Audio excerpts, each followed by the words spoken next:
Hi, my name is Tony Nash, and I'm one of the behavior specialists in Capel this year. And I am so excited to be here, and I love working with this team that you've already that's already introduced us, as well as the other two behavior specialists that will be speaking later on. This is what we enjoy doing. This is what we talk about all the time, and working on behaviors learners throughout the district to find out why are they behaving this way. And that is a key question. So that way we know how to address the behavior. So we're just going to touch on the foundation of behavior first in these first couple of slides to talk about that foundational piece of behavior. And then once we discuss that foundation, we're going to build upon that to address some of the questions and concerns that you sent in to us with the questionnaire that was sent out. So we'll go to the next slide. And when we talk about why are they behaving this way, the world of applied behavior analysis has specifically narrowed down 4 functions of behavior. So whenever we think about all of the different behaviors that we see, it can be narrowed down into 4 categories. And based on these categories, if we can figure out what the function of the behavior is, that helps us know how to better address it and how to work on those behaviors. So the first function of behavior is attention seeking that we're going to talk about today. And attention seeking is gaining attention that can be good or bad. So we have, just for everyone, for the audience, we're talking to pre-K parents today as well as high school parents. So we're going to be using a lot of examples and analogies that apply to all of these age ranges. So we know the attention seeking of babies as little as, whenever you're trying to get them to sleep in their own crib and you're putting them down for a nap, whenever you maybe go out and close the door, they are crying and maybe for a long time screaming, because that attention is going to get mom and dad to come back in. Same thing with our elementary and pre-K kiddos. Some of their attention-seeking behaviors that we might see at home are whenever you're on the phone and they're saying, Mom, can I have this? Mom, I'm hungry. Can I have a snack? And you're really engrossed in your phone conversation and trying to attend to that, but they keep asking over and over while you're busy. And so eventually you just want it to stop. So you're going and giving them the snack that they ask. So that is an attention-seeking behavior because it's, and we're going to go on into later on that achieving that tangible item that they wanted, but that attention of calling your name over and over and over is really, even while you're on the phone or doing something else, that's to gain attention. Gaining attention can be in a good way or a bad way. So while they're interrupting you on your phone call, that's not so good. That's a bad way of gaining attention. But if they come over and sit beside you and maybe tap on your arm, but don't say anything and wait quietly because you've laid the groundwork of, when I'm on the phone, that I need you to wait your turn. They're waiting, and maybe they're just tapping and waiting patiently. They're still asking to get your attention, but that's in a good way. So there's 2 different ways to gain attention from parents in that analogy or in that silly situation. Maybe for our high schoolers, they might say silly jokes or something to get your attention, or they might act out to get your attention because they don't feel like they're getting time with us as parents. So it can be good and bad. The second way is escape or avoid. And escape can be getting out of an unwanted item or activity. Maybe you've asked them to clean up their room and it's not something that they want to do. So they just don't do it for several days. And they know that mom and dad's really not going to pressure me to get my room cleaned until maybe the 7th day. Then they may say, I'm going to take away your phone, or, you're going to have some kind of consequence. So I, at that point, am going to be forced to do that activity, but I can escape it and get away from it for several days. So that would be an example of not wanting to clean up, wanting to avoid that behavior. Avoid that activity or chore maybe that you gave them. Ignoring is another way an example of an escape. Maybe you've asked your child to take their vitamin and they really don't like that vitamin and they don't want to take the vitamin.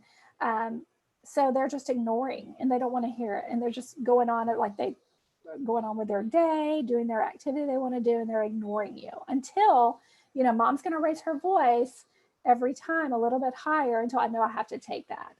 So they're just trying to escape the request that you wanted them to do. Third is tangible items, and that's wanting access to a physical object.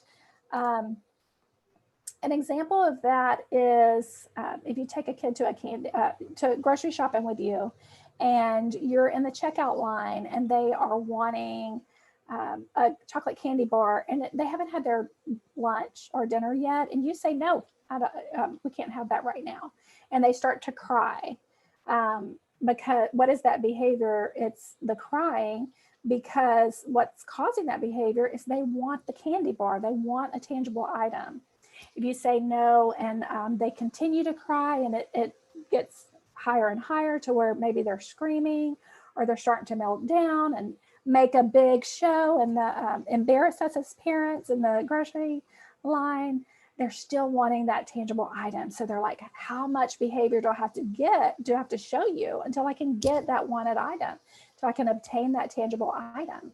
And so maybe eventually it turns into a screaming fiasco, and they're having a lot of behavior, or they could be flopping in the aisle. And then they get that wanted item. They finally get that candy bar. I just want you to stop. So they finally get that candy bar. What we know is that behavior worked well for them. So the likelihood of them doing that same behavior again is pretty high, because they know if I do this again next time I want a candy bar, it worked last time, so I'll go ahead and do that again next time whenever we're at the grocery line. So that's an example of wanting a tangible item in elementary school. Maybe in high school, repeated request. I want to go to the mall. I want to go to the mall. I want to go to the mall. That's a tangible, that's like an activity, wanting something. So maybe you say, no, you're not allowed to go to the mall. We have a family function. But they keep asking over and over and over because they want to wear you down. Eventually, you're just like, go to the mall already. That repeated request is going to eventually, if you give in to them, they're going to ask that and use that tactic every time to go to the mall, because they know eventually I'm going to wear mom and dad down, and they're going to get that. So whenever we give into those behaviors, it increases the likelihood that that's going to happen again. Our fourth one is sensory seeking, or automatic reinforcement. And that is doing things because they feel good. You and I do this all the time. Whenever, maybe right now, whenever we're here as a group, you have your pen and you're just going back and forth here. It's just kind of a lot, with your pen, turning it on and off, clicking it on and off. That's an example of just kind of a little fidget, something to do to kind of pass the time.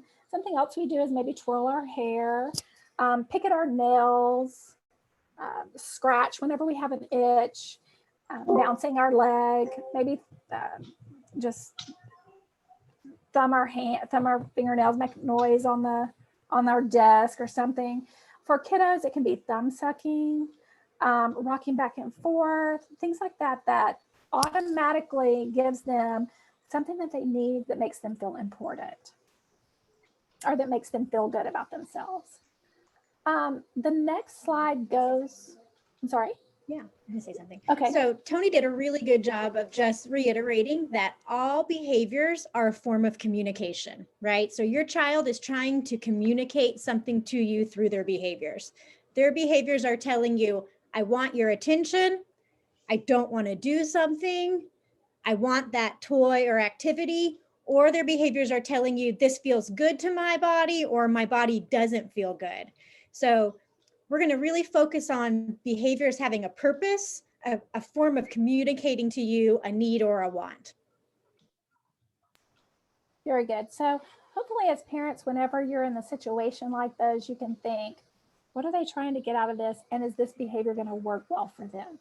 The next slide is something for you to review later once you have gotten the slideshow from Sarah and Misty, this is designed for parents, and it gives specific examples and it goes into more detail about the 4 functions of the behavior, the tangible, escape and avoid, attention, and sensory. So we're hoping by putting this in here, you'll go back at a later time when you have more time to review these to give some more examples. The ABCs of behavior is antecedent, behavior, and consequence. And an antecedent is what happened. You can go to there you go. Antecedent is what happens directly before the behavior. What's going on? Because we all know and we can define what the behavior is. But if we're thinking about what's going on before that behavior happens, it helps us to analyze it and know how to address it later. So an antecedent is when you ask someone to do something. Whenever they're asked to go somewhere, these could be in the example that I gave you as far as taking the vitamin. The antecedent to that is I ask them to do something. I ask them to take the vitamin.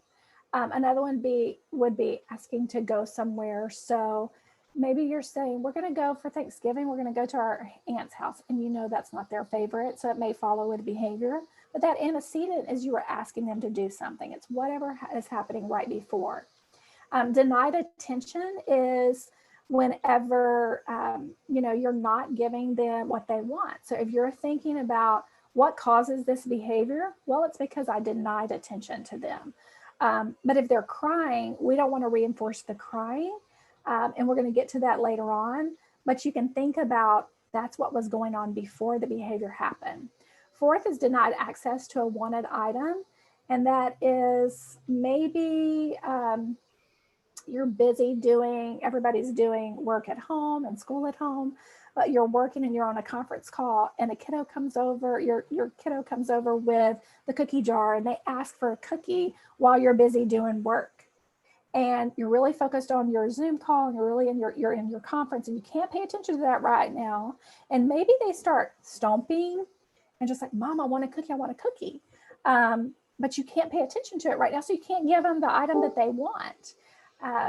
So maybe that asking turns into stomping, it turns into their face turning red, it turns into maybe a little tantrum.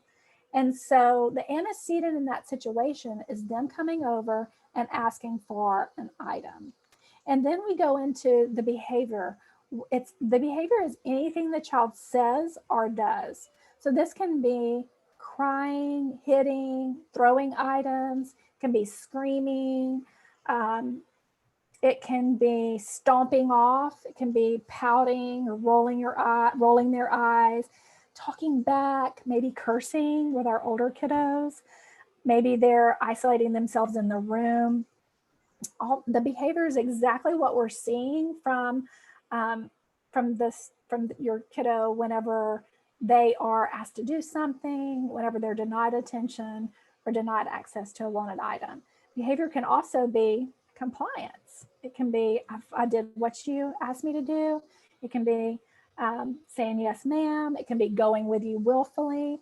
So behavior is not always a negative thing. Just we tend to think of that whenever we're analyzing behavior because that's when we want to fix it, right?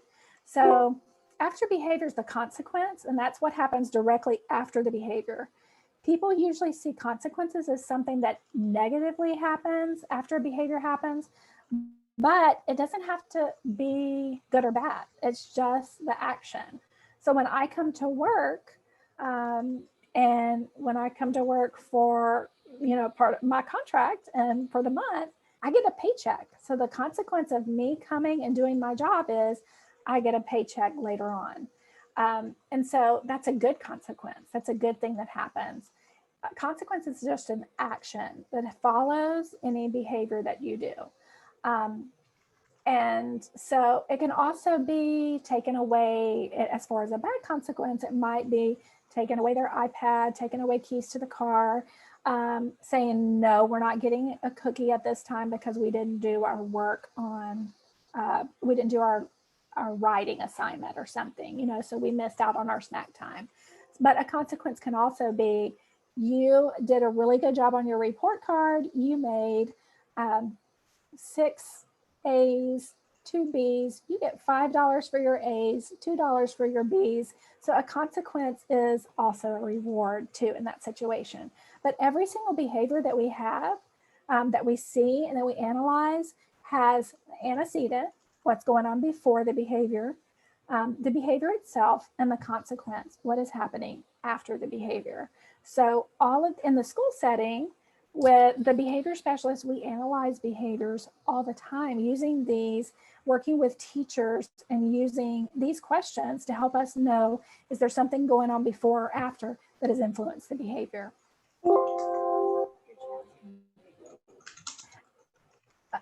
I'm sorry. Okay. So I think I'm gonna turn it over to our next, my other friend, Angela Restivo. She is, or Morgan. Yes, Morgan. Hi, yeah, thanks, Tommy. Antecedent strategies are Oh, I one don't of the think I best can hear things you, to talk about. Morgan. What? Okay. Can you hear me? Yeah, okay, good. I'm getting a thumbs up. Okay. So antecedent strategies are where you want the most of your energy to go. It's all about prevention. These are all the things that we're going to do before a behavior occurs, and set the kid up to do the right behavior that we want to see. Okay. So these are just some of the ones that we tend to use at school and that parents like to use at home. So like I was saying, all these strategies happen before the behavior occurs, and we're going to make it more likely for the right behavior to occur. And so one of the ways I like to do that is by setting a timer. So we're going to say you have 2 minutes, and then we're going to get started working, or we're going to have 2 minutes, and then we're going to make a choice. I usually tend to do timers and choices at the same time. So I offer 2 choices. Do you want 2 minutes or 3? Do you want it? So it's not giving them the option. The choices are things that I like and things that I want to happen. So it's not iPad or reading. It's, we're going to do reading. Do you want to do it in 2 minutes or in 3 minutes? We're going to get back to work. That's the expectation. Do you want to do math first or reading first? And then I'll set a timer and we'll get started in 2 minutes. So you're not giving them the option to say, no, I don't want to, or, things like that. You're making it more likely that they're going to engage in the right behavior. Another antecedent strategy is use their preferred items or activities. If they love their stuffed animal, let's bring it with us. Let's read to our bear. Let's bring it to the table with us. Let's make this fun. You can bring your favorite items with you to the table, or riding in the car, or to the grocery store. Setting them up for success is just creating the enriching environment. We want the kid to want to do that thing, right? So we're going to make it fun. So that means let's do something fun. Let's bring, like I said, bring that bear. Let's bring your preferred item. Let's bring it with us and make them want to come do that thing. So if it's to the table, a lot of kids don't want to come to the table and do reading. Bring your preferred item with you to the table, and let's do that a little bit. Let's do iPad together a little bit, and then we'll just put it aside for 2 minutes, do reading, and we'll come back. And our preferred item is already right there with us at the table. So we don't have to leave. We don't have to go look for it. We're minimizing that time between the unpreferred thing, the thing I don't want to do, which is maybe reading, and the thing I do want to do. Visuals really help tell the student what you want to do without too many words. So if you have a consistent schedule, it really helps to show the student what we're going to do. We're going to come to the table, we're going to do our reading, and then we're going to do iPad. It helps minimize your language, and it removes that need to argue or keep explaining. You can just show them, and it should be the same every day. So I know what to expect, and I know what I have to do before I get my favorite thing. I'm showing you, but you can't see my hand. So if I have my 1, 2, 3 things, I know I have to do reading every day. I know I have to eat my lunch every day. And then I know I get my most preferred thing right here. I know I get to go outside and ride my bike. So it's a promise. I know that that's coming. If I do A, B, then I get C, and it's awesome. So it's like the guarantee, right? If you do something you don't want to do, you get something great. Using clear and concise language. So tell them what they're going to do ahead of time. So right now we're doing iPad, and then we're going to do some reading. Setting clear expectations is just tell them what they do need to do. Instead of no running or get off the floor or whatever, tell them what you want them to do. I want you to stand up and choose your favorite book to read. Physiological factors are, let's take care of, before we ask them to do something that they don't want to do or something that's hard, let's make sure that we're ready to go. So that means getting my body ready to learn or to transition to the car. So I'm going to make sure I have eaten. I'm going to make sure that I'm not thirsty. Usually this reminds me of when kids are like going to bed and they can't go to bed yet because they need some water or they need a hug or they have all these needs, right? So we're just avoiding going to bed. So it's like, okay, it's almost time for bed. Let's take care of all the things we need to. Let's get our last drink. Let's get in our last hugs. Let's sing our favorite song. Okay, now we're ready. We took care of all of our needs. We're ready to go get ready for bed. They're less likely to avoid going to bed if they've got all those needs met. Okay, think I talked about those. The next slide is just all these things, but in a cute way. In a cute way to remind you, if you're pulling your hair out and you don't know where to begin, start with one of these 5 things. Okay, start by setting up a routine and then add in making tasks fun. Okay, then do a first then. So like I was talking about, giving the choices and making things really small and manageable. We're gonna do something great, and then we're gonna do something a little bit hard first. So maybe we do part of a book, and then we go outside, and we come back in and finish it. A lot of the time, I like to make that first choice really short and simple. So we're not going to read 5 books, or we're not going to read a chapter book. We're going to read a couple pages, and then we'll do something that's your choice. You can always make the first longer and harder as things get easier, but you want to make that first thing manageable so that they can earn the then quickly. So. And Morgan, if I can just jump right in here, I wanted to let parents know too, for our younger ones, they may need that visual. It kind of depends on your own child. And maybe for the high school, they don't need the visual, or it could just be a list for our high schoolers. But we have on a later slide, these that Morgan mentioned, we have a link to some visuals that you can use at home and you can print out and make it user-friendly for your child. Yes, perfect. Thank you, Tony. Yeah, and that's kind of what that is right here. It's a little first then, and it has a kid working, and then I think it has a kid taking a break. So first we're going to work, and then we're going to take a break. And then choices, I talked about those. Would you like to read outside, or would you like to read inside? Would you like to sit at the counter or do that on the picnic table? And then a timer for a countdown. So when fun activity is almost over, set a timer. We're going to do 3 more minutes of playing outside, and then we're going to go to the car. I think we're ready.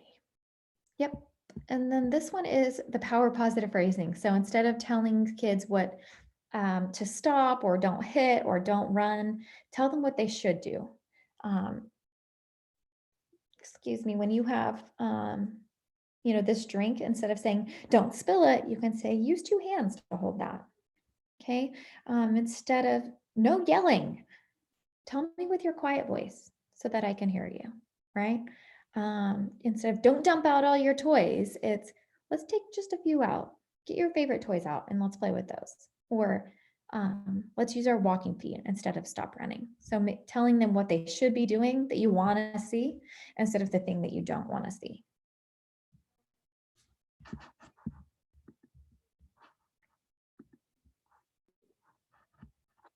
I think I'm Great. good. Excellent. Very good. So we are going to move on now to the consequence strategies. And let's just recap what we've learned already this afternoon. Tony did a great job kind of reminding us about the functions of behaviors and reminding us that there's a purpose or a form of communication in your child's behavior, right? Most likely you're joining this parent training because your child is exhibiting some behaviors that are bothersome to you, or hard to manage, or kind of disruptive to your everyday life. So when I think about that 3-term contingency, the antecedent, the behavior, and the consequence, you're probably here because that behavior is bothersome to you or interfering. So what we want to do is start with is make sure that your child knows what they should do instead, right? So make sure they know that they've learned, they have it in their repertoire, a behavior that is the same function. It either gets them attention, it gets them a tangible, it gets them to avoid or escape something, but in the right way, right? An appropriate replacement behavior, a behavior you want to see more appropriately, and it would be more successful and kind of fit into your nice daily life better. So we want to make sure your child knows that appropriate replacement behavior. And it might take some time that we just directly teach that, right? Directly teach that just like you teach other skills, math, reading, writing, toileting, any of those skills, we want to teach that behavior. And then Morgan did a great job talking to us about what we can do before, what we can do to set your child up for success, so that they're more likely to show us that great behavior, that appropriate replacement behavior, instead of that problem behavior, right? And what we know about problem behavior is it probably keeps happening because somewhere in your child's world, it's working for them. Somewhere in their world, it is an effective way for them to communicate either what they want or what they don't want or how they're feeling. So we're going to teach them that appropriate replacement behavior. And Morgan shared all those really good strategies to set them up for success so that they can use a more appropriate replacement behavior very easily and in a much more socially appropriate way. Okay, so we've got the antecedents already covered. We'll make sure that we hit on teaching and shaping, changing that problem behavior. So now let's move to the consequence, right? And again, Tony did a nice job at the beginning, reminding us that when we want to kind of shift our brain, we don't want to think about consequence as being negative or a punishment or your child getting in trouble. We want to think about consequence as anything that happens right after a behavior starts, right? So for us as parents and as educators, it's how do we respond to the behavior? When your child starts to do this behavior, what do we do, right? Because the way we respond is going to also teach your child, keep doing it, right? Either keep doing, hopefully, the good, appropriate replacement behavior. But if we can accidentally respond in ways that teach your child, keep doing that bothersome or problem behavior. So we're just going to kind of hit on a couple of these consequence strategies. Again, what happens after that behavior occurs, and how we respond.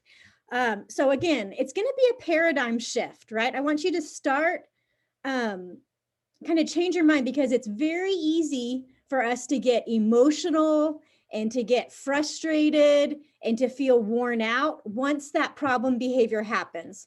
And so we want to shift your mind into being much more proactive. Make sure your child knows what they should do, and then that behavior comes easily for them, right? But then also give them lots of good strategies to remind them how to do it and to remind them of all the greatness that's going to follow when they do that good behavior. So paradigm shift to trying to focus a lot of our energy on that proactive strategies instead of being less reactive, because it's draining and it stinks when your child is sad or angry or having problem behavior. That's hard. And then as we talk about these consequence strategies too, I want to encourage us to remember that procedures you may have used with your other typically developing children might not work for your child that has some special needs, right? Or strategies that your friends use with their typically developing children, it might be different. your child has some learning difference and some unique needs. And so we might need to put in some unique consequences and some unique strategies to kind of help teach them that more appropriate behaviors. So consequences. So let's think about in the midst of the problem behavior, right? In the midst of the crying or the eye rolling or the name calling or the screaming, what do we want to do? So what we want to focus on is at this point is Tony reminded us about the functions of behavior: to try and get attention, to try and get an item, to try and avoid, or because their body feels good or great. We want to make sure or try our very, very best that that problem behavior no longer gets them the consequence that they wanted, right? So if they wanted an item and in the past they have whined and cried, and then people give them their favorite item, we want to be really careful in the midst of that problem behavior not to give them their favorite item when they're whining and crying, right? Maybe if a kiddo in the past can call you names and yell at you, and then you say, okay, forget it, you don't have to set the table, or forget it, you don't have to do your homework, we'll do it tomorrow.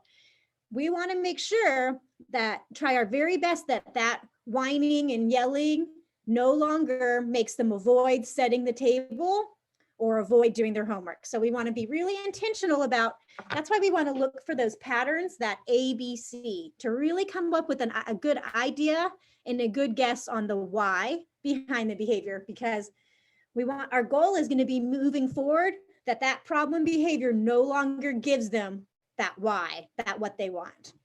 So instead, when your child starts to exhibit some problem behavior, you want to try to give as little attention to that unwanted behavior as possible, right? Try to remove as much attention, try and minimize it, try and downplay it, right? And what you can also try to do is we want that behavior to no longer be valuable, to no longer to work. So we might use a strategy like a response cost. Click to my next one. A response blocking. So a blocking, maybe your child in the past has hit you, or they've run out of the room, or they've pushed homework off the table, right? You want to do what as much as you can without putting yourself in danger to block them from even making contact with that behavior. So block them from their hand even coming near you to hit. If they're attempting to run out of a room, try and position your body between them and the exit so that they can't get out, right? They're about to swipe materials, try and block their hands from wiping stuff off the table, or block their hands from making contact with the table, so that they don't even have a chance to exhibit that problem behavior, right? Part of this response blocking too, we want to be really non-emotional, kind of minimize it, and we want to avoid labeling the behavior. Avoid saying, "Oh, Tony, you kicked me," right? Or, "Oh man, you're rolling your eyes again," because our child often hears this and it could make that behavior even stronger. It may make them think, it's working, I'm getting to mom, or I'm getting to dad, or they're getting frustrated, they're about to break, I'm about to get everything I want, right? So try to avoid labeling that behavior, try and stay calm and kind of downplay. So first we're going to try and block them from exhibiting. If they do exhibit that behavior, or you see them start, you want to remind them what they should do instead. So redirect them or prompt them on that appropriate replacement behavior. That behavior you've already taught them and that they know how to do, and that behavior that Morgan told us how we're going to encourage it and set them up for success. In that moment, they might need a little reminder, right? They might need a reminder of what to do, so you can redirect them verbally. Maybe you even show them or model what they should be doing instead. And then the next step is, once they show you that good behavior, that appropriate behavior, we want to reinforce them. We want to catch them doing it good and say, that's more valuable. That's the best. When you do that good thing, then really good things are going to follow, right? So make it really valuable with reinforcing. So we're going to talk a little bit more about reinforcement here, because most of you probably heard about it, but it can be a little tricky at times, right? So let's talk a little bit more about reinforcement. So reinforcement is different than rewards. In the general world, we hear about rewards and we see things like your child did something good, so they get a reward. That's good. But when we're looking at applied behavior analysis and when we're looking at really the science of changing behavior, we want to use something called reinforcement. And the difference between reinforcement and a reward is just given after a good behavior, and that's it. Reinforcement has one more component to it. They're given something after a good behavior, but it becomes true reinforcement when you see that good behavior occur more and more in the future. Then you know you're using reinforcement effectively because you see an increase in that rate that it followed, rate of that behavior it followed. So when we're talking about reinforcement, we're talking about increasing in the future occurrence of the behavior. So in that 3-tiered behavior change, we're wanting an increase in that appropriate behavior that we've taught them and that we've set them up for, and that we're reminding them what to do. So when we're talking about reinforcement, there's 2 different kinds of reinforcement. There can be positive reinforcement and there can be negative reinforcement. And think, again, another paradigm shift. Think about positive as we're adding something or we're giving them something versus negative. Don't think about negative as being bad. Think about negative as opposed more like removing and taking away. So don't think of the emotional good, bad of positive and negative. Think more about positive adding, negative taking away. So kind of think a little bit more mathematical, right? So when we're talking about positive reinforcement, we're thinking about adding something good to your child's life, right? To their environment after they do something really good. In order for it to be an effective reinforcer, in the future, your child's going to do that behavior more and more because they want that goodness you're giving them more and more. It's valuable. So reinforcers can be very individual to your child. They can be wonky and weird. Things that I don't love, Tony might love, and she might work really hard for.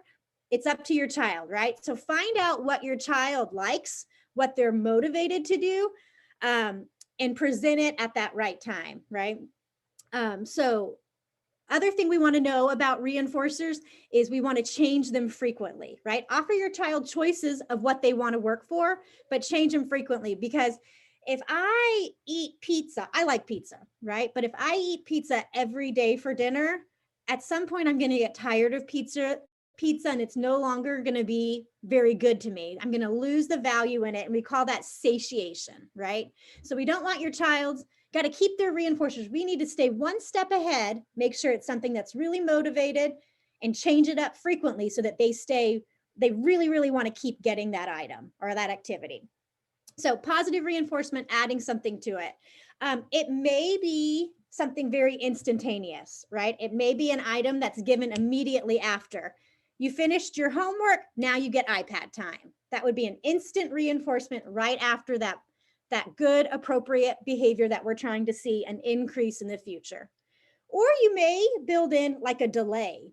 And we can build in a delay with a token economy, or you can build in a delay with a behavior chart or a behavior contract where you have to work so many successful days, or you have to show that specific behavior at a higher number of times before you get the reinforcement, okay? So when we're talking about reinforcement, we want to make sure we have a specific behavior that we're targeting, that appropriate replacement behavior, that it's something attainable that your child can do, right? And can actually be successful at, and that we have a schedule of them earning reinforcement that makes sense for them, right? So at the beginning, they may need to earn that favorite item or that favorite attention, time with that favorite person more frequently until they start to see, hey, this good behavior is worth it. It's worth it to do it. Or they may need a larger amount. They may need 10 minutes on the iPad at the beginning when they're learning. And then as they start to see, hey, this behavior is worth it. I feel good. My family feels good. My environment is better. Then you can start to make the size of that reinforcer smaller and smaller. Okay, so lots of different examples here for token economies, sticker charts, reward charts with check marks.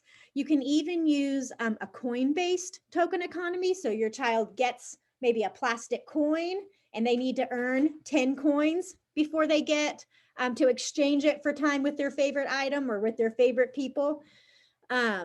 Or it could be, we've probably seen Velcro ones on stars, maybe in your child's school. Lots of different opportunities for token economies. And if you're interested and you're tech savvy, there's tons and tons of apps out there too. And so the beauty of an app is you can have it on your phone, right? You can give them rewards or give them reinforcement when you're in the community, when you're outside of the home, and it can be exchanged. And it also can incorporate in that technology that a lot of our learners and our children really enjoy.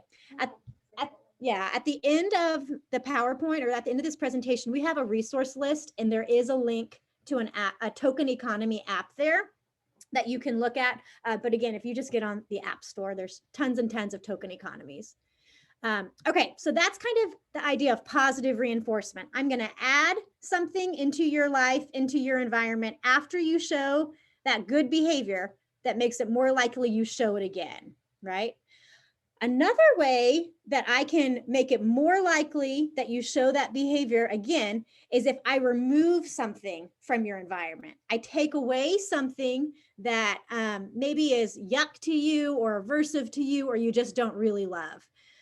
So this works really good. Negative reinforcement works really good with our learners that have behaviors that are escape maintained, right? They're trying to get out of a demand.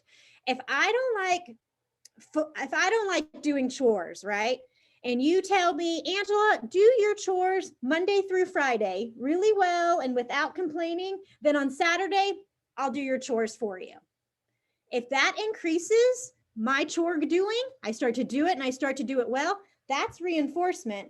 And it's actually negative reinforcement because you're taking away the chores I have to do at a later time. I can exchange my good behavior to opt out of something that's kind of yuck to me or a not liking.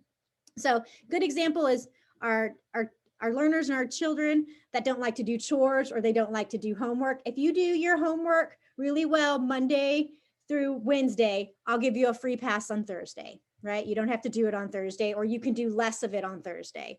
Another good real life example for us is our good driving, right? I had my insurance company contact me and said, if you have good driving for 6 months, your next month's premium, the rate for your driving insurance will go down. So I had to pay less money to reward me for my good driving, right?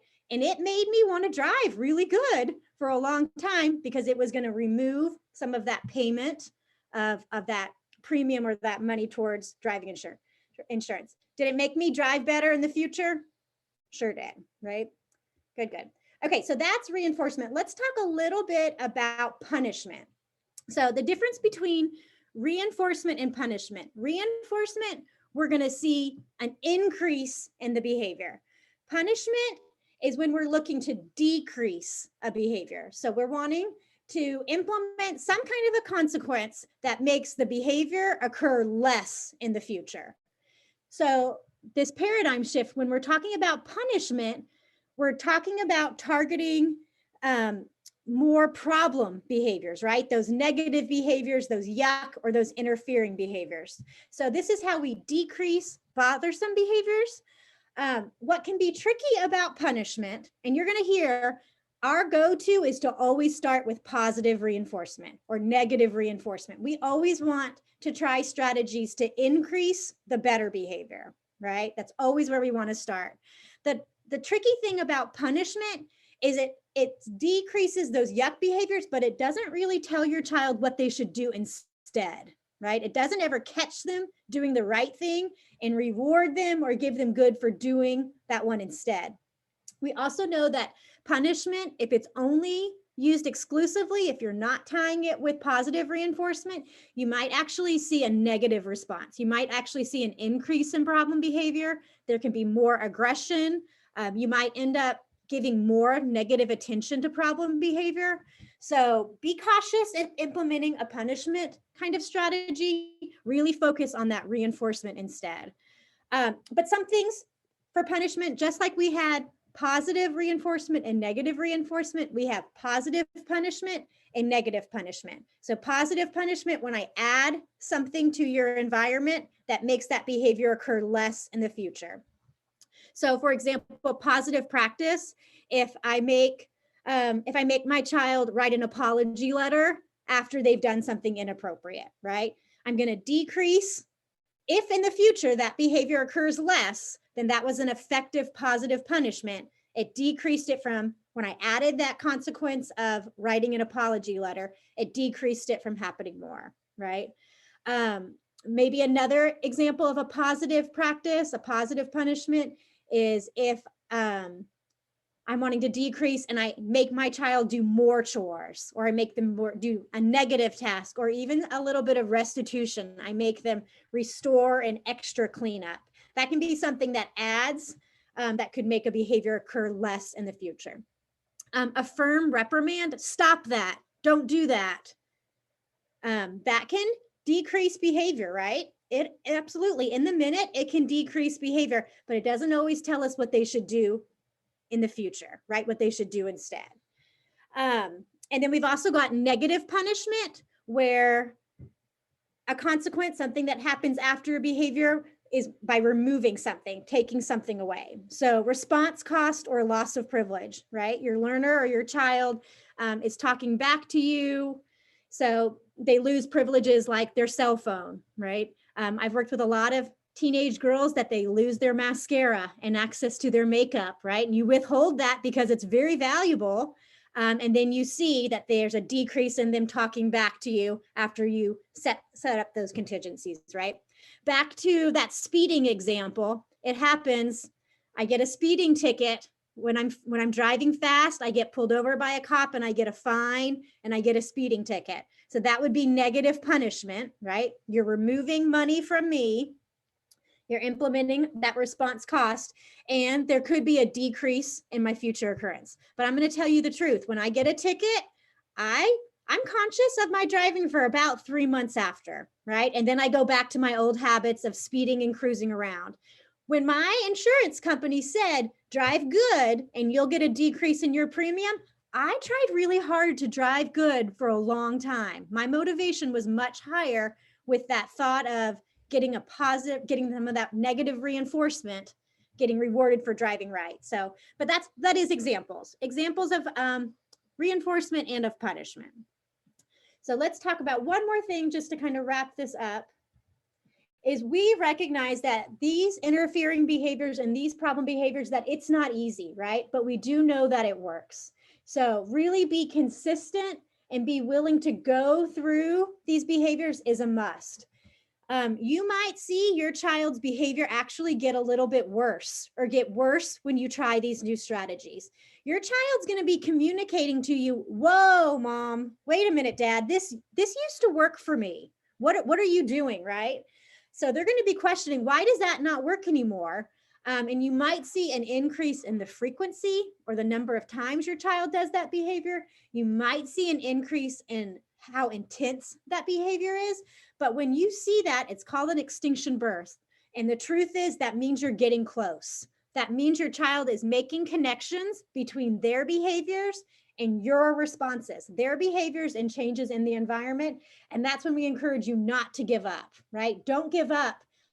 Keep pushing, because sometimes your child needs to experience that problem behavior and needs to experience your response in order for them to understand it no longer works, right? And when it's no longer working, we call that extinction. So it's tough and stuff, but we encourage you, stick with it and keep trying.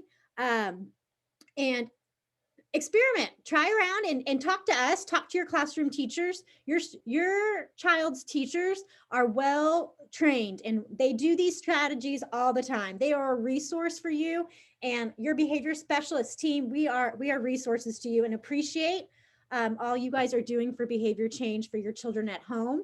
It's just setting them up for a future of success.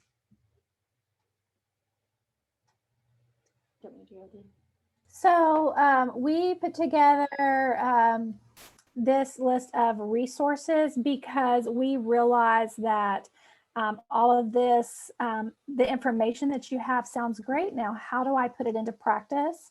And so you can take some time whenever you get this, and it has, we have options here where you can download visual supports, especially for students who are maybe struggling with getting their work done at home during virtual learning.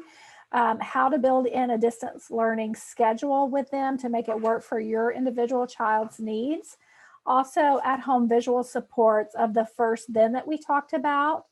That also may include the token economy that Morgan and Angela referred to, where you're praising them maybe with a check mark or star or stamp or something. And whenever they are meeting the behavior expectations that you've discussed with them, I need you to be on time for your Zoom. I need you to be seated in your chair. I need you to be doing your work. So they're seeing you reinforce them with this.